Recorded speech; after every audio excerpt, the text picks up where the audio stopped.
Merci beaucoup, Stéphane. Alors, je vais, dans cette présentation, d'abord avoir un propos quelquefois un peu ironique qui vient finalement de cette tradition philosophique qu'on trouve chez Voltaire, qui est à l'origine de l'esprit des Lumières, cet esprit des Lumières qui a largement façonné l'éducation française. Et dans ses écrits, Voltaire avait des propos ironiques pour contester, critiquer le pouvoir et les institutions en place. Donc j'aurai d'abord un propos un peu ironique sur le contexte français, avant d'arriver à des questions un peu plus sérieuses pour essayer de vous expliquer les difficultés de réception et d'appropriation de la notion même de leadership dans le contexte français, alors que finalement, il y a évidemment moins de difficultés dans d'autres contextes linguistiques. Alors, je ne parlerai pas au nom de la francophonie et des pays francophones, puisqu'on a des amis suisses, québécois et belges qui sont là, des cousins, hein, mais nous ne sommes pas frères et sœurs, et donc je ne voudrais pas créer de troubles ou de conflits au sein de la famille francophone, donc j'aborderai essentiellement le contexte français. Alors, je remercie Stéphane qui me permet de parler dans ma langue, le français. Merci pour ça. Vous avez un célèbre poète et dramaturge, Goethe, qui a écrit, vous dit une phrase intéressante en comparant les mathématiciens aux Français. Et Goethe disait que les mathématiciens sont comme les Français, ils empruntent les idées des autres, ils les traduisent dans leur propre langage, et après, plus personne n'y comprend rien. Donc, c'est, à mon avis, assez intéressant pour caractériser le contexte français. Mais Goethe aussi a joué un rôle important dans une rencontre à Erfurt en 1808. Il a rencontré Napoléon. C'est Napoléon qui a demandé à le rencontrer. Vous savez que Napoléon est un personnage important en France puisqu'il a largement contribué à façonner ce système centralisé, standardisé, qui est le système éducatif français, qu'on a pu exporter avec sans doute pour le pire et pour le meilleur, pour le meilleur et pour le pire, notamment dans les pays du Sud. Et on est évidemment fortement encore héritier de cette tradition centralisée et standardisée du système éducatif français. Et Napoléon, lorsqu'il a rencontré Goethe, a dit, puisqu'il se prenait un peu pour Ponce Pilate rencontrant Jésus, « Voici l'homme, ecce homo ». Et du coup, finalement, Goethe en a été très honoré. Il a même eu le droit, en fait, à la Légion d'honneur, une décoration française qui récompense les hommes illustres. Et Goethe a été aussi très subjugué par Napoléon, et a considéré ensuite dans ses écrits que Napoléon avait fait un important travail historique, c'était un grand homme. Donc cette idée du grand homme, de l'homme providentiel qui vient sauver la nation, c'est quelque chose en fait qui perdure encore aujourd'hui et qui entretient une certaine confusion lorsqu'on parle de leadership. Le leadership, c'est le leader qui va faire gagner son camp et qui va avoir une reconnaissance politique, médiatique relativement importante. C'est le cas aussi pour l'éducation, pour le ministère de l'Éducation. Souvent, le ministre de l'Éducation, quand il rencontre une difficulté, un problème et qu'il veut trouver une solution pour le système éducatif, il va chercher un grand homme ou une grande femme. Et il nomme, par exemple, à la direction d'une commission nationale où il lui demande d'écrire un rapport qui va permettre de trouver l'ensemble des solutions pour le système éducatif en quelques mois. Donc cette idée de l'homme providentiel, évidemment, nuit beaucoup à la compréhension du leadership. Et quand on parle du leadership, comme vous le savez dans les théories du leadership, de jeu d'influence, il faut que je revienne, pardon, de jeu d'influence, eh bien, on a aussi un héritage dans cette institution républicaine et napoléonienne qui nous vient de l'Ancien Régime et de ce que Bourdieu a appelé, puisqu'on parlait de Bourdieu ce matin, la noblesse d'État. Vous savez, cette aristocratie administrative et élitiste qui gouverne en fait toute l'administration publique et qui a un poids important évidemment dans les ministères et au sein du ministère de l'Éducation. Donc on est évidemment dans cette noblesse d'État, dans cette aristocratie. Et elle a évidemment une influence, mais elle connaît aussi des jeux d'influence. Puisqu'on parle de sociologie, vous avez Norbert Elias, hein, qui est un sociologue allemand, qui a écrit un livre superbe sur la société de cours, pour montrer en fait comment ces jeux d'influence, qui participaient d'un code, de l'étiquette, mais qui participaient aussi de jeux rhétoriques entre les nobles, puisque la rhétorique, c'est une expertise française, hein. Maîtriser le langage, c'est évidemment une compétence attendue de n'importe quel cadre, ce qui fait que les cadres de l'éducation, finalement, ils ne disent pas ce qu'ils font, ils ne font pas ce qu'ils disent, hein, c'est toujours, voilà, mais ils sont très très bons dans l'usage de la rhétorique. Et la rhétorique, c'est ce qui permet aussi d'accéder à la reconnaissance du pouvoir royal, d'accéder aux honneurs et d'accéder à des positions de pouvoir. Donc il est évidemment très difficile, quand on travaille avec des cadres, de les amener, comme c'était dit ce matin, sur un régime d'authenticité, de relations authentiques, parce que évidemment la rhétorique est toujours là et elle empêche véritablement de penser concrètement les problèmes et d'essayer d'en trouver ensemble les solutions. Alors, ce pouvoir royal, ce pouvoir aristocratique, il est incarné au plus haut sommet de l'État, puisque notre président de la République, quand il est arrivé, s'est pris pour Jupiter, hein, donc voilà, il était sur une autre planète, et il allait, d'une certaine manière, du point de vue de cette position jupitérienne, trouver les solutions dans la politique française. Et donc cette position jupitérienne, on pourra parler d'autocratique, on la retrouve à différents échelons de cette pyramide que forme l'éducation nationale, le système éducatif français, et ça, évidemment, joue un rôle important dans la conception qu'on peut avoir du leadership, qui est une conception plutôt autoritaire et plutôt hiérarchique, en fait, hein. Donc, vous avez tous lu, sans doute, le superbe livre « La quatrième voie » de Hargreaves et Shirley, hein, et il montre, alors c'est pas le Tao dont on parlait ce matin, mais il montre que finalement les systèmes éducatifs ont suivi différentes voies. La voie de l'autocratie, hein, donc là, la France, on coche la case, hein, l'autocratie. La voie de la technocratie, les Français sont persuadés qu'en concevant des cadres ou des instruments assez complexes, ils vont pouvoir transformer les pratiques à l'échelon local. Donc, on coche la case aussi de technocratie. Et puis, la cage effervescence, on ne peut pas dire qu'il n'y a pas d'innovation, il n'y a pas de projet en fait, dans le système éducatif français, mais c'est assez dispersé, assez disparate. Il n'y a pas vraiment de coordination entre tout ce qui se fait, entre toute la créativité des acteurs, toutes les innovations qui sont à l'échelon local. Il n'y a pas de capitalisation, il n'y a pas de transfert, et ça se fait généralement un peu à la périphérie du système, voire quelquefois aussi contre le système lui-même.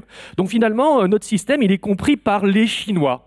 Alors je parle de la Chine continentale parce que je ne connais pas bien Taïwan, mais au moins historiquement, les Chinois comprennent qui on est, puisqu'ils ont une tradition des examens nationaux qui permettaient finalement à l'élite d'accéder à des fonctions administratives, un service public, et on a évidemment cette tradition du service public. D'ailleurs, je me demande si on n'a pas emprunté un peu aux Chinois dans la mise en œuvre de ce service public en France. Alors avec une conception de l'autorité, une conception de la hiérarchie aussi, et du respect de la hiérarchie, l'obéissance à la hiérarchie assez forte, à la différence que quand vous connaissez un peu le contexte chinois, et je connais un peu le contexte chinois de la Chine continentale, ils sont dans un système qui est quand même beaucoup plus décentralisé que le nôtre, avec une autonomie plus forte des chefs d'établissement, des collaborations dans les établissements scolaires qu'on ne voit absolument pas en France, et avec un questionnement très fort quand même sur ce que les élèves apprennent, l'apprentissage, alors que ce terme d'apprentissage, finalement, est assez peu présent et assez peu compréhensible dans l'univers français. Donc on est compris par les Chinois, à défaut d'être compris par le monde anglophone ou le monde germanophone. Alors, quand on parle, évidemment, de leadership dans l'espace francophone, il faut le situer évidemment dans l'espace francophone. On peut dire que notamment les Québécois sont davantage en avance dans la réflexion sur les questions de leadership, tout simplement parce qu'ils ont des universités qui sont plus prestigieuses, qui ont plus de ressources, puis ils ne sont pas très loin des États-Unis ou pas très loin du Canada anglophone, ce qui fait qu'ils peuvent assez rapidement s'approprier un certain nombre de notions et de concepts théoriques et les traduire dans leur propre langue, hein, qui est du québécois et qui n'est pas du français, hein. Alors qu'ils inventent aussi leurs propres mots et ils les francisent, mais ils font un travail évidemment important de connexion avec cet espace international qui s'exprime en langue anglaise. Et puis on a évidemment les Belges et les Suisses qui aussi ont quelquefois aussi une longueur d'avance dans la façon dont ils traduisent ces résultats de la recherche internationale. Mais la France finalement, même s'il reconnaît ses cousins francophones, a tendance plutôt à regarder son propre miroir culturel et à vivre la francophonie et la défense de la langue et de la culture française dans une perspective qu'on pourrait qualifier de postcoloniale, d'une certaine manière, hein, notamment avec un réseau d'influence qu'on cherche à maintenir en Afrique, mais qui est de plus en plus, ce réseau d'influence, grignoté par une autre influence, qui est l'influence notamment chinoise et dans l'espace francophone. Alors là, j'ai pris une carte de l'Organisation internationale de la francophonie. Ce qui est intéressant dans cette carte, c'est que si on regarde les pays les plus francophones, on a le Royaume-Uni, hein, on a le Royaume-Uni, et puis on a l'Allemagne, qui sont les pays les plus francophones, avec une conception du Canada très extensive, puisqu'on a mis dans la francophonie aussi tout le Canada anglophone. Hein. Bon, c'est assez intéressant, de la représentation que peuvent avoir aussi les Français de la francophonie, de la culture française et de son exportation. Puis vous avez bien vu, dans la graphique, ils ont oublié la Suisse. Il n'y a pas la Suisse, il n'y a pas la Suisse francophone, elle apparaît absolument pas. Donc effectivement, on est sur une conception d'un langage commun, le français. On crée souvent des colloques internationaux ou des séminaires qu'on appelle internationaux, où on réunit en fait des chercheurs francophones pour travailler sur les questions de direction scolaire. Mais en fait, on est sur des systèmes éducatifs qui sont profondément différents. Qu'est-ce qu'il y a de commun entre la France et le Québec ? Le Québec, c'est un système évidemment fédéral, mais aussi un système où l'éducation est fortement ancrée dans une communauté locale. D'accord ? En France, communauté locale, on ne sait pas ce que ça veut dire. Tout le monde est persuadé qu'on a une seule communauté, une communauté nationale de citoyens. Si on regarde la Belgique, on est sur un système où le choix scolaire est important, la compétition entre les établissements est relativement importante, alors que le marché scolaire est beaucoup moins développé en France. Il y en a un, mais il est largement contrôlé par l'État. Et puis, on a un réseau catholique, alors qu'en France, on a depuis longtemps décrété une séparation entre l'Église et l'État. La Suisse, et on revient évidemment à la Suisse, avec son canton et avec cette conception du consensus et d'une démocratie délibérative par le bas, on est assez loin de la conception politique française et de la représentation des intérêts, si vous avez vu un peu, notamment les récents événements qu'il y a pu avoir autour des Gilets jaunes en France. On a une conception de la représentation politique assez différente et qui a évidemment impact sur les types de représentation qu'on peut avoir du leadership et de la position des leaders. Donc il y a évidemment des efforts à faire pour se comprendre les uns les autres dans l'espace francophone, quand on veut travailler sur la direction scolaire et le leadership, mais il y a aussi des efforts à faire aussi pour comprendre les développements des théories du leadership ou les recherches qui sont conduites sur le leadership dans l'espace anglophone, parce qu'on est quelquefois sur un problème de compréhension mutuelle. Alors j'en viens à des choses plus sérieuses, c'est les conditions de réception du leadership, la notion de leadership, la notion de management, en fait, dans la recherche en éducation française. Parce que globalement, c'est partagé d'ailleurs avec un certain nombre de décideurs politiques et de cadres eux-mêmes, management, c'est mal, ou leadership, c'est mal. Parce que c'est tout simplement une influence néolibérale qui nous vient des États-Unis et qui, d'une certaine manière, corrompt le système éducatif à la française, très attaché à ses valeurs républicaines et à une conception très civique, en fait, de l'éducation et un attachement très fort à la citoyenneté. Donc, vous avez des écrits pour dire l'école n'est pas une entreprise ou la néolibéralisation du système éducatif français avec des critiques très, très, très virulentes. Alors on peut opposer à ces critiques le fait que si on regarde dans le monde, même si on a des logiques de privatisation, même si on a quelquefois un marché scolaire qui se développe et qui contribue à renforcer les inégalités ou à développer la ségrégation, globalement, en fait, les établissements, ils sont publics, ils sont sur financement public et ils sont gouvernés par les autorités publiques. Donc déjà, cette critique, d'une certaine manière, quand on commence à l'inscrire dans une comparaison internationale, ce que beaucoup de chercheurs français ne sont pas capables de faire, eh bien, on relativise cette dimension du néolibéralisme dans l'éducation. Et il y a une confusion très forte chez les chercheurs, mais aussi chez les décideurs politiques, entre néolibéralisme économique, c'est-à-dire une logique de marché qui pénétrerait l'éducation, et puis, libéralisme politique. Il faut bien savoir, alors les Français sont très fiers de la Révolution française qui a amené un certain nombre de libertés et de droits individuels, droits d'association, droits d'opinion, etc.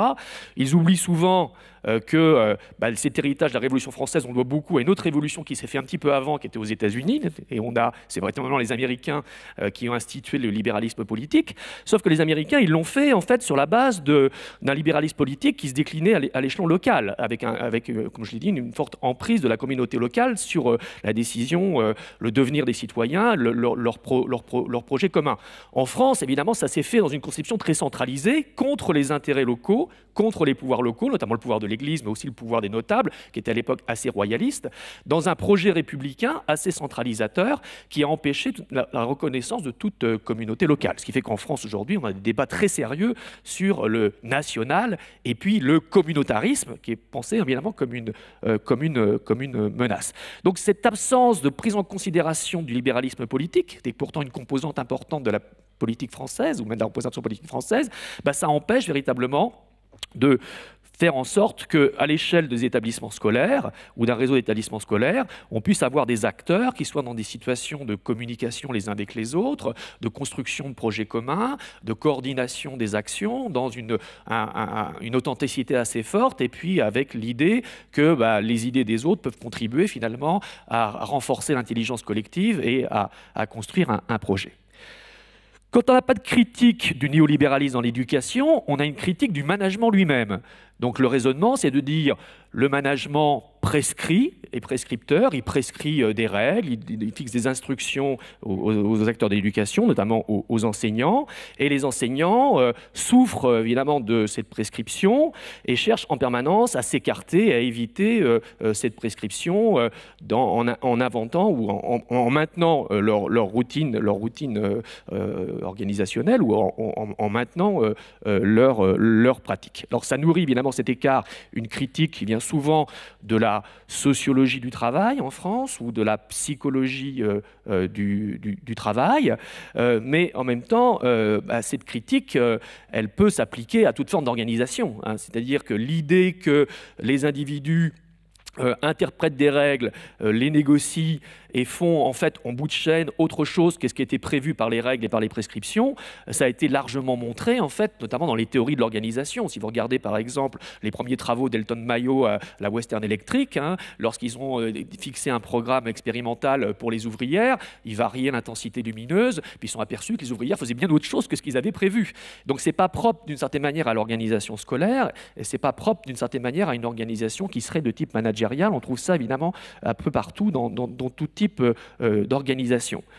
Donc le problème, c'est que cette connexion, j'y reviendrai, mais cette connexion entre cette sociologie critique ou cette psychologie critique et les théories de l'organisation est absolument pas fait en France.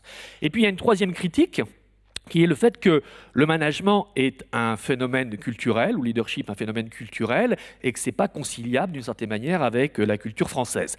Vous avez une sociologue assez reconnue, qui s'appelle Anne Barrère, qui a écrit en France un livre qui s'appelle « Les managers de la République », pour montrer d'une certaine manière cette tension forte entre une conception managériale et une conception républicaine qui, selon elle, serait relativement inconciliable. Alors c'est vrai que si l'on regarde le leadership, et les théories de leadership le montrent, on a des traits culturels spécifiquement au leadership, parce que le leader, c'est aussi celui qui est capable de porter une vision, des valeurs et la partager avec son équipe pédagogique. Et on voit bien que ces visions et ces valeurs peuvent différer d'un contexte culturel à l'autre. Mais je pense que ça ne disqualifie pas pour autant la notion de leadership à partir du moment où cette notion permet de comprendre le nouveau partage des rôles et des responsabilités dans l'établissement scolaire, le fait que le chef d'établissement peut être à l'initiative d'un certain nombre de projets innovants, qu'il délègue aussi certaines autonomies, certaines responsabilités aux acteurs, enfin un certain type de relations sociales, de relations humaines dans l'établissement scolaire qu'on ne peut pas expliquer uniquement à travers le concept de management ou à travers le concept très franco-français de pilotage. On parle de pilotage, pour du pilotage du système éducatif, mais on parle de pilotage de l'établissement scolaire. Ce terme de pilotage, en fait, vient aussi des théories de l'organisation et des théories managériales des années 50-60, mais c'était un pilotage qui était fortement lié à la planification. Donc la France a du mal à sortir d'un régime d'éducation planifié pour penser véritablement des organisations plus flexibles et plus distribuées, comme on a pu le voir ce matin, notamment à travers l'exposé de Jonathan Supovitz. Alors, la question, c'est comment passer de l'action, en termes de leadership, à la reconnaissance, parce qu'il ne faudrait pas croire qu'en France, on n'a pas de leader. On a des chefs d'établissement leaders. On a des chefs d'établissement qui sont capables de proposer une vision à leur équipe pédagogique et d'entraîner leur équipe pédagogique autour de cette vision et d'un projet nouveau. On a des chefs d'établissement qui sont capables d'initier et d'accompagner des projets innovants dans les établissements. On a des chefs d'établissement qui sont capables de déléguer des responsabilités à des enseignants ou à d'autres cadres. On a une vie scolaire qui joue un rôle important en France, un intermédiaire entre l'enseignant dans sa classe et puis l'équipe de direction. Donc on a cette capacité, on a ces compétences. Le problème, c'est qu'on n'a pas de grille de lecture de ces capacités, de ces compétences, ou même des connaissances expérientielles en fait, des chefs d'établissement. Donc le leadership du chef d'établissement existe en France, mais il est relativement invisible. Et il est invisible pourquoi? Pour au moins 2 raisons. C'est un manque de reconnaissance institutionnelle. Tout simplement, quand vous regardez les contenus de formation, quand vous regardez les grilles de compétences qui définissent les responsabilités des chefs d'établissement en France, ou quand vous regardez les instructions officielles, vous savez, on a un bulletin officiel d'éducation nationale qui définit tout ce que doit faire en fait un cadre du sommet jusqu'à la base. Et certains commentateurs disent qu'avec tout ce qui a été publié dans les instructions officielles, qui d'ailleurs ne sont pas toujours lues par les cadres, on pourrait paver la rue de Grenelle. C'est la rue du ministère, hein, sur plusieurs mètres. Vous voyez, donc les instructions officielles s'empilent, mais en fait, en bout de chaîne, on n'en fait pas grand-chose, et on est véritablement plutôt sur la rhétorique et sur le commentaire ou la paraphrase des instructions officielles, véritablement, que sur leur mise en œuvre. Mais indépendamment de ça, il y a un manque de reconnaissance institutionnelle, et ce qui fait que la notion de leadership, vous regardez les instructions officielles, vous regardez les cadres de compétences, vous regardez les contenus de formation, elle n'apparaît quasiment jamais. L'autre problème de reconnaissance, c'est tout simplement la recherche. C'est-à-dire qu'on manque véritablement à la fois d'une reconnaissance des savoirs professionnels qui sont développés par ces chefs d'établissement, au sens où on n'a pas vraiment de dispositif de formation où on peut permettre, par exemple, l'apprentissage entre pairs, où on peut permettre donc des échanges de pratiques, où on peut permettre le shadowing, le suivi d'un chef d'établissement expérimenté, enfin, toutes sortes de techniques de formation qui existent à travers le monde, mais qui ne sont absolument pas mis en France ou de manière relativement marginale. Donc tout ce partage, ce transfert des savoirs professionnels n'est absolument pas assuré. Et puis sur les savoirs scientifiques, comme il n'y a pas véritablement de communauté de recherche structurée, il n'y a pas de programme de recherche sur les questions de management et leadership, il n'y a quasiment pas de chaire sur le management et le leadership en éducation en France, et bien finalement, on est relativement pauvre en termes de savoir scientifique qui pourrait être mobilisé et être intelligible et compréhensible en fait par les professionnels de l'éducation. Donc voilà le problème. Alors quels enjeux, je viens à la deuxième partie de mon exposé, quels enjeux pour une meilleure théorisation du leadership dans l'espace francophone? Bon, on sait que j'ai dit que les Québécois avaient un petit peu d'avance, et puis je pense que la Suisse et la Belgique vont rattraper leur retard avant la France. Tout simplement, il y a un enjeu pour rendre compte des transformations actuelles de l'organisation scolaire. Il ne faut pas croire que le système français reste encore homogène et standardisé. On a des trésors d'innovation dans le système. On voit bien une transformation progressive de l'organisation scolaire, des gens qui travaillent davantage en réseau, des gens qui collaborent en dehors de la classe, des chefs d'établissement qui les accompagnent, des inspecteurs qui sont ouverts à la dynamique de changement, comme on dit en anglais, au school improvement. Mais on reste très focalisé dans la recherche sur les questions d'évaluation, sur un débat entre une accountabilité forte qui viendrait des États-Unis et qu'il ne faudrait absolument pas faire pénétrer dans le système éducatif français, une accountability hard, et avec la question d'évaluation, on ne sait pas très bien de quoi on parle quand on parle d'évaluation, on ne peut pas dire que les professionnels soient bien formés aux questions d'évaluation, et on n'a absolument pas compris la notion même d'accountability. C'est-à-dire accountability, on le traduit en français comme une obligation de rendre compte, une obligation qui descendrait du sommet de la hiérarchie jusqu'en bas et qui consisterait à appliquer en fait les cadres d'évaluation qui sont pensés tout en haut. Mais dans ce beau mot d'accountability, vous avez ability. Et ability, ça veut dire capacité, ça veut dire compétence. Et account, quelque chose qui vient du local et qui permet de rendre compte de son action à l'échelle locale. Donc cette notion d'habilité ou de capacité collective, de capacity building, dont on parle dans la littérature anglophone, eh bien, elle n'est absolument pas pensée. Et derrière cette dimension de la responsabilisation des acteurs, Et cette question sur la responsabilité et le partage des responsabilités n'apparaît absolument pas, en fait, ni comme une question de recherche, ni comme une question organisationnelle ou une question de formation, en fait, des chefs d'établissement. Donc la question, c'est comment être responsable, que veut dire être responsable, que veut dire partager des responsabilités à l'échelle d'une organisation scolaire ou d'un réseau d'établissements scolaires.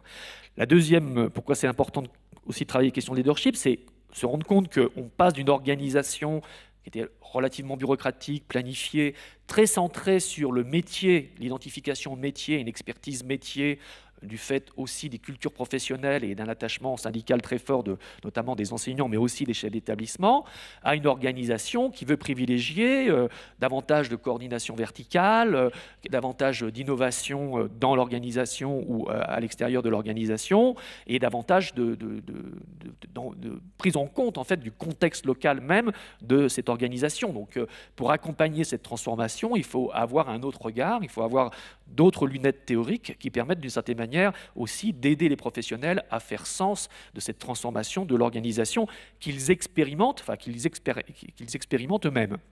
Et puis, dans cette organisation, et ça c'est un peu, je dirais, l'Arlésienne, on se pose la question, mais comment arriver à faire sortir l'enseignant de sa classe et comment à faire sortir l'équipe de direction de sa position administrative pour penser des fonctions intermédiaires à l'échelle de l'établissement scolaire.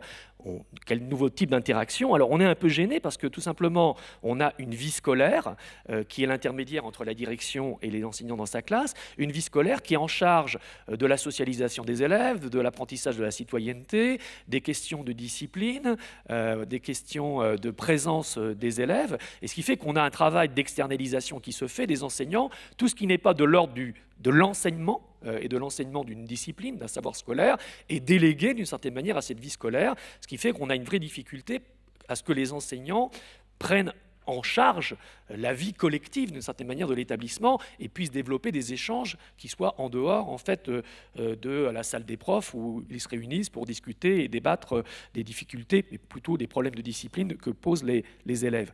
Donc cet espace intermédiaire, on essaie de le travailler, le ministère essaie de le travailler, etc. Mais en même temps, il ne veut pas développer de nouveaux statuts ou reconnaître de nouvelles compétences, parce que ce serait créer un corps supplémentaire, ce qui, en termes budgétaires, pourrait avoir des conséquences assez nuisibles sur le budget du ministère. Donc on est toujours sur ce qu'on dit, des faisans fonctions, c'est-à-dire des enseignants qui assument des tâches de leadership ou des tâches d'innovation, qui sont payés en heures supplémentaires, qui font le travail, mais qui n'ont absolument pas aucune reconnaissance, finalement, en termes de statutaire, en termes d'évolution de carrière ou même en termes de rémunération pour le travail qu'ils font. Donc on a des espaces intermédiaires qui sont investis notamment par des enseignants plutôt praticiens réflexifs et expérimentés, mais on n'a pas la possibilité véritablement de les faire valoir dans ce qui pourrait être une organisation apprenante.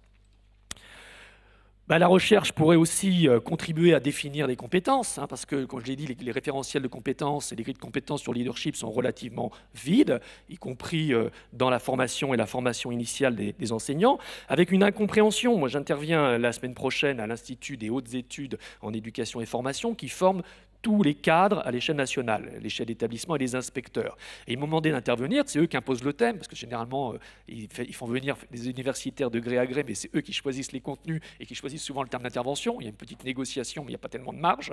Et ils m'ont demandé d'intervenir sur le leadership pédagogique. C'est-à-dire que déjà, dans la conception du leadership, on attache pédagogique, ça veut dire que c'est quelque chose qui se passe avec les enseignants autour de la pédagogie dans la classe. Et l'idée d'un partage des rôles et des responsabilités dans l'établissement disparaît. Donc on reste sur une conception de l'administration et du pilotage assez classique, et on va venir rajouter un mot supplémentaire pour faire une fonction supplémentaire, mais qui ne va pas permettre de donner de cohérence du tout en fait, au management de l'école. J'y reviendrai quand je présenterai peut-être pour finir le nouveau cadre de compétences des chefs d'établissement.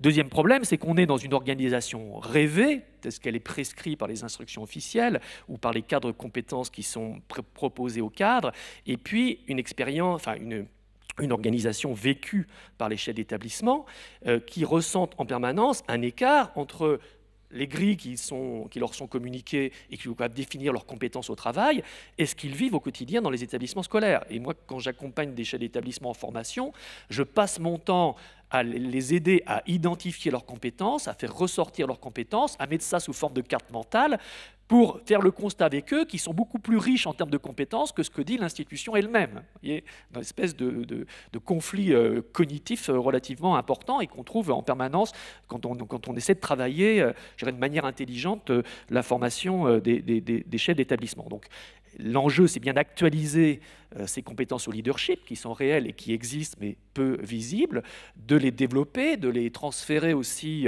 d'une communauté professionnelle à une autre, et puis de faciliter l'adaptation de ces chefs d'établissement ou les adjoints à la nouvelle organisation. Pour qualifier cette transformation, les discours institutionnels, c'est deux mots d'ordre qui reviennent, c'est gestion des ressources humaines de proximité, pour qualifier ce qui pourrait être du leadership. Donc, gestion des ressources humaines, on a une approche évidemment assez instrumentale de la gestion des ressources humaines, parce qu'en fait, il faut bien dire que le ministère de l'Éducation nationale, depuis des dizaines d'années, n'a absolument pas de service de gestion des ressources humaines.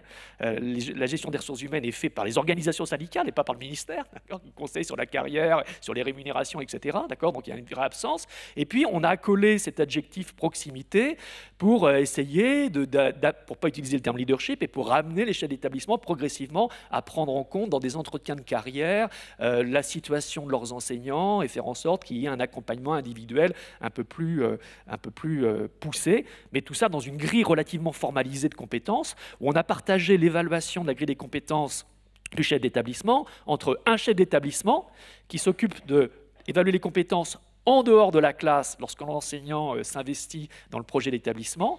Et l'autre partie de la grille des compétences, en fait, c'est l'inspecteur qui évalue les compétences de l'enseignant dans la classe et les compétences pédagogiques. Et le croisement, il est relativement faible sur quelques items ou sur quelques domaines, mais chacun évalue finalement l'enseignant de manière séparée. C'est pour vous montrer un peu la tension aussi très forte qu'il peut y avoir aussi dans cette conception de la gestion des ressources humaines de proximité.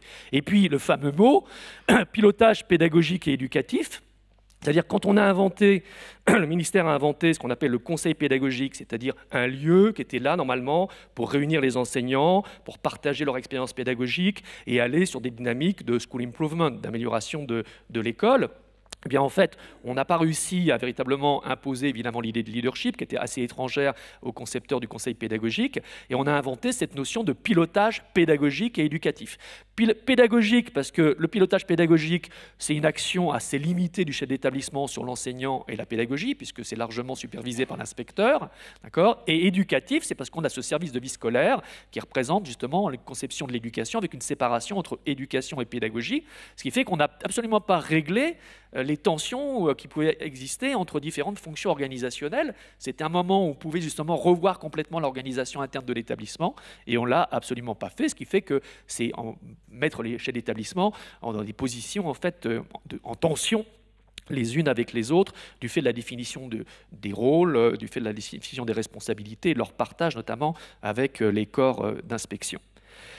Et puis voilà, il faut aussi, si on peut faire de la recherche, élargir un peu l'espace de réflexion, sortir d'une conception purement critique ou d'une méfiance vis-à-vis du management, et de l'analyse systématique de ces effets négatifs et contradictoires. Bon, ce que je viens de faire, mais en même temps, il est important de le faire, mais en même temps avoir une vision un peu plus positive aussi de ce qu'est le manager, de ce qu'est le chef d'établissement en position de manager, en position de leader, parce qu'on peut parler évidemment des situations de burn-out, on peut parler des injonctions paradoxales, mais on peut aussi parler du plaisir du métier, du plaisir à être manager, du plaisir à partager ou à déléguer, à partager des responsabilités, du plaisir à accompagner les gens dans leur créativité et leur innovation. Il n'y a pas que des aspects négatifs du management, et ça, ce serait intéressant de le faire et de le promouvoir davantage. Et puis saisir ce qui manque aussi, dans une perspective un peu socio-historique, les transformations de l'organisation scolaire, parce qu'on a toujours l'impression que le management est une question nouvelle, mais en fait, le management, il existe depuis l'école. Il s'est transformé, en même temps que se transformait l'organisation scolaire. On a eu des moments de management taylorien, on a eu des moments de management où on était sur plutôt l'imitation de la grande entreprise industrielle. Là, on est sur un mode de management, certes, qui emprunte à l'entreprise privée, mais qui est sur un mode d'organisation plus souple, plus flexible, plus distribué. Les organisations changent, les individus s'adaptent à ces changements organisationnels, sinon évidemment ils sont fortement en tension, et le management est quelque chose qui permet aussi cette adaptation et l'accompagnement du changement. Donc une ouverture normalement qui ne se fait pas en France dans la recherche en éducation, mais qui à mon avis devrait se faire vers les sciences du management et les théories de l'organisation, parce que quand vous regardez, on parlait, c'est Jonathan qui parlait ce matin de Peter Senge, quand on regarde par exemple les travaux d'Henri Mainsberg, eh bien on a un trésor et des richesses en termes de recherche qui ont déjà été produites, mais qui sont complètement ignorées en fait des cadres de l'éducation français et encore plus des chefs d'établissement. Or, en travaillant ces recherches déjà produites, et notamment l'immensité de recherches qui sont produites sur le cool leadership à l'échelle internationale, dont la grande majorité des livres ne sont pas connus et pas traduits, on pourrait sans doute renforcer les contenus de formation et les compétences en fait, des chefs d'établissement. Voilà, juste pour vous dire que pourquoi j'ai d'une certaine manière développé aussi cette réflexion sur le leadership scolaire, et quelquefois, nul n'est prophète en son propre pays, comme on dit, et donc j'ai souvent dans l'incompréhension des décideurs politiques que j'étais amené à rencontrer, ou même des cadres que j'étais amené à former, avec des accusations quand je faisais des présentations en amphithéâtre, oui, mais vous apportez le néolibéralisme dans l'éducation, enfin voilà, c'est des critiques de ce genre. En 2006, on avait invité le CIPRI, le Consortium for Policy Research. À ce moment-là, j'étais à l'Institut français de l'éducation, où on avait donc les représentants du CIPRI qui exposaient le système éducatif américain, la politique. On commence à découvrir la accountability, le leadership. C'était un langage complètement incompréhensible en fait pour les chercheurs français ou les responsables qui avaient accueilli le CIPRI à l'époque. Mais dans la délégation, il y avait Gene Spillane et on l'a réinvité. Il est venu comme professeur visitant à l'Institut et on a eu l'idée de faire connaître ses travaux. Donc le premier, à ma connaissance, mais en France, le premier article sur le leadership scolaire, c'est l'article dont j'ai supervisé la traduction de Jim Spillane, où Jim faisait un lien entre la théorie du leadership distribué, dans la filiation des théories du leadership instructionnel, transformationnel, etc., et faisait le lien entre la théorie du leadership et les théories de la cognition, qui étaient complètement ignorées en France à l'époque. Personne ne savait véritablement ce que c'était que les théories de la cognition et la psychologie cognitive. Aujourd'hui, on le sait parce qu'il y a une grosse controverse dans le champ de la recherche en éducation, et il y a une grosse critique qui est faite, qui est adressée vis-à-vis des sciences cognitives et des neurosciences en ce moment. Donc on commence à découvrir un peu ce qu'est les sciences cognitives. Et Jim donc faisait... alors j'ai supervisé la traduction, et pour faire comprendre cette théorie du leadership au lectorat français, j'ai dû faire un avant-propos pour pouvoir mieux expliquer ce qu'était la question du leadership. Et je dois, c'est l'occasion, et je terminerai là-dessus, rendre hommage à Suzanne Furman, qui était la chef du CIPRI à l'époque et qui emmenait la délégation, et qui par la suite m'a invité dans un séminaire international en Nouvelle-Zélande. C'était mon premier séminaire international, où je ne comprenais rien à ce que disaient les chercheurs. Absolument rien. Ce n'était pas une question de langue, parce que j'arrivais à comprendre leur anglais, sauf l'anglais des Néo-Zélandais, parce qu'ils ont un anglais un peu pointu et pas toujours facile à comprendre pour un Français, mais je ne comprenais pas tout simplement leur langage. Et donc, il a fallu tout un travail, justement, il m'a fallu rentrer dans l'intelligence, d'une certaine manière, de leur travail, pas seulement sur un plan épistémologique, mais sur un plan aussi culturel, pour mieux comprendre tout l'intérêt de leurs travaux et de leur théorisation, notamment du leadership, ce qui veut dire que notamment côté francophone, il y a aussi un vrai travail d'interculturalité à faire, de compréhension interculturelle de la façon dont ces théories ont pu émerger par rapport à des enjeux, des contextes éducatifs spécifiques, des enjeux sociaux, politiques et culturels spécifiques. Et c'est cette intercompréhension, et d'une certaine manière, ton symposium, Stéphane, propose justement ce type de lien, et je trouve ça relativement intéressant. Donc j'ai beaucoup parlé. Je vais m'arrêter parce que si j'en reviens à un proverbe chinois, l'homme qui sait ne parle pas ou ne parle très peu. Et donc j'ai beaucoup parlé, donc vous avez pu mesurer, puisque j'ai beaucoup parlé, l'étendue de mon ignorance. Merci.